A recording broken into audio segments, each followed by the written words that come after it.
মুসলমানদের তীর্থস্থান পবিত্র কাবা।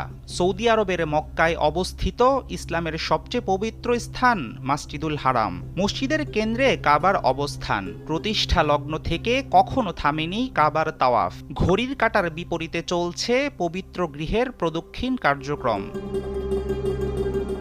কাবা অভ্যন্তরে প্রবেশের সুযোগ অত্যন্ত বিরল। আনুষ্ঠানিক পরিচ্ছন্নতার জন্য বছরে মাত্র 2 বার খোলা হয় পবিত্র ঘরের দরজা। কেমন দেখতে ভেতরের দৃশ্য সেটি নিয়ে তাই আগ্রহের কমতি নেই। চলুন দেখে নেওয়া যাক কাবার দুর্লভ কিছু চিত্র।